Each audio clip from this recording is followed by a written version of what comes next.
Disclaimer: this podcast is for educational purposes only and should not be taken as medical advice. Always consult with a qualified healthcare provider before starting any peptide, supplement, or treatment. Today we are diving into the fascinating world of Bdnf peptides. Bdnf stands for brain-derived neurotrophic factor. It is often called fertilizer for the brain because of the critical role it plays in keeping neurons healthy, promoting new connections, and even encouraging the growth of new brain cells. When you think about memory, learning, and overall cognitive resilience, Bdnf is one of the key players. Let's start by understanding what Bdnf actually is.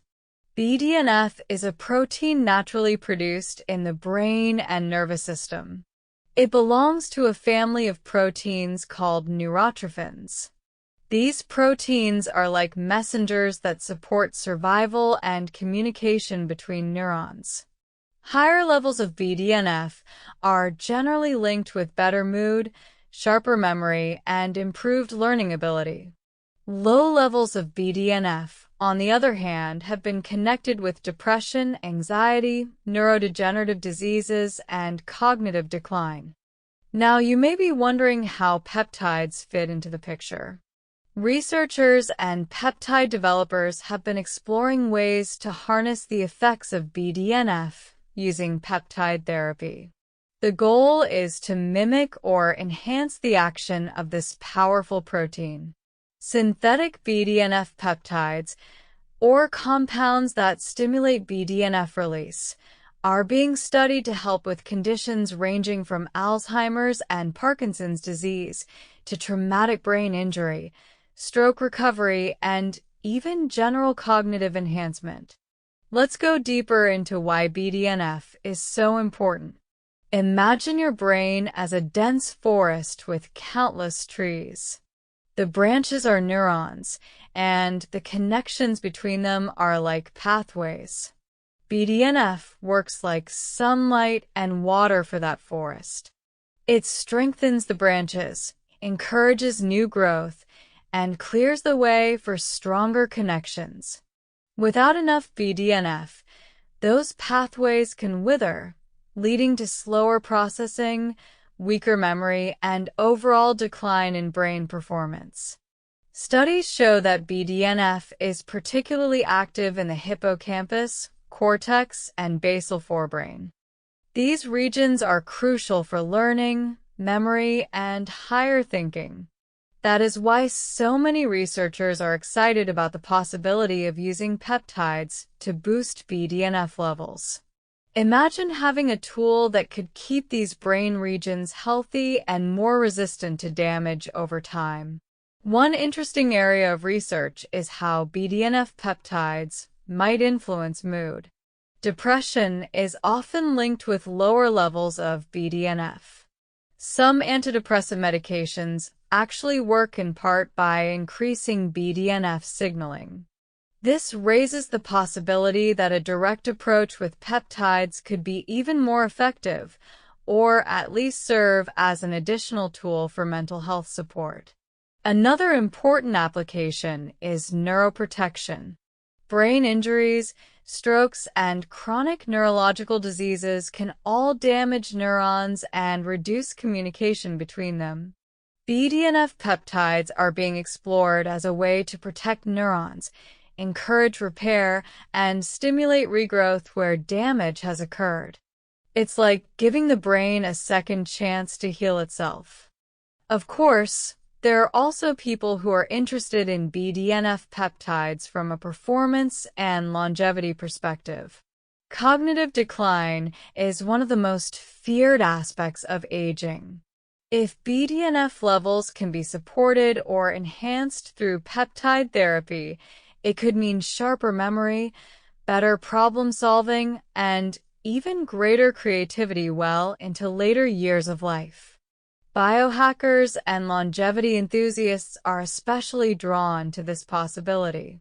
Now, let's talk about how Bdnf peptides might work. Some are designed to mimic the natural protein, directly binding to receptors on neurons and triggering growth and survival pathways.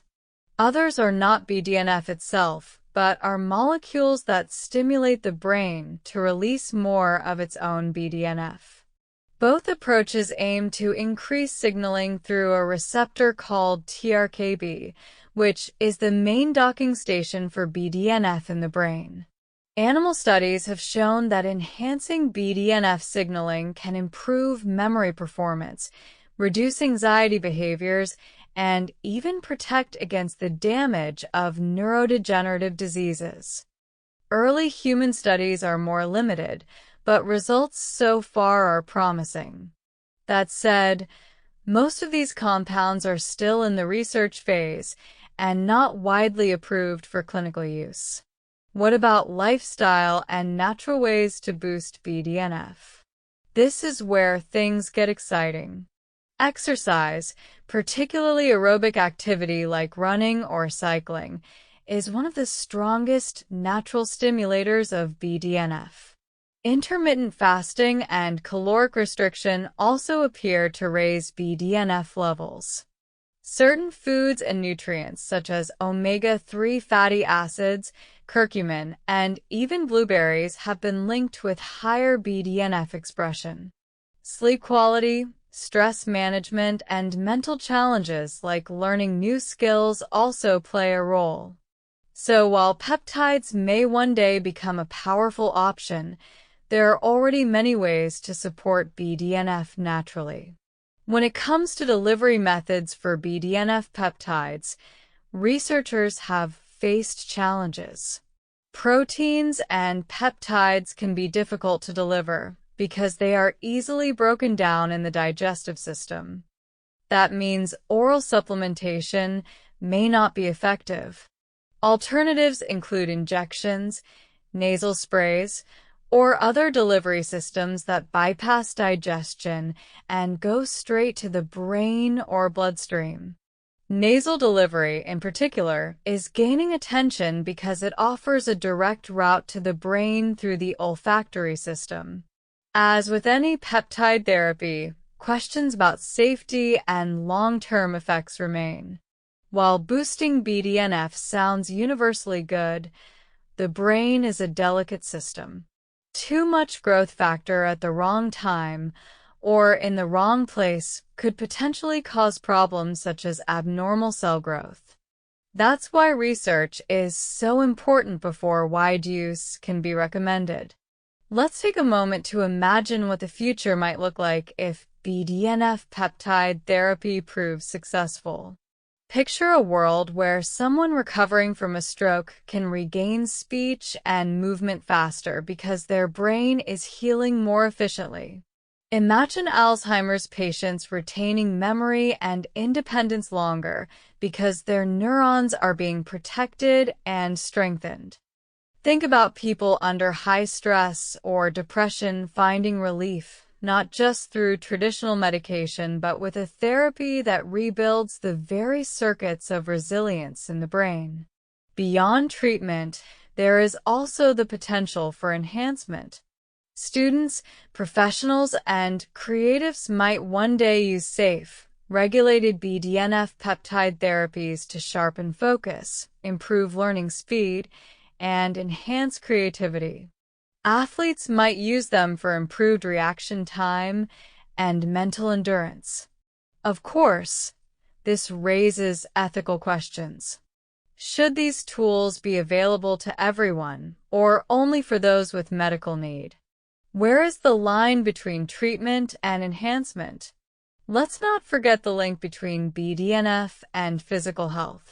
Low Bdnf has been associated with obesity, type 2 diabetes, and cardiovascular disease. By improving metabolic health, Bdnf peptides might also influence weight regulation and energy balance.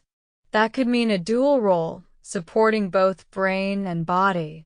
While much of this is still in the realm of research, one thing is clear. Bdnf is central to brain health, and peptides that influence this pathway represent one of the most exciting frontiers in neuroscience and regenerative medicine. For now, if you're interested in supporting your BDNF levels, focus on what is proven. Move your body regularly, eat nutrient-dense foods, challenge your brain with learning and new experiences, and get good sleep. These natural methods remain powerful and effective while science continues to explore the future of peptide-based solutions. Disclaimer: this podcast is for educational purposes only and should not be taken as medical advice. Always consult with a qualified healthcare provider before starting any peptide, supplement, or treatment. Thanks for listening, keep learning, and stay curious.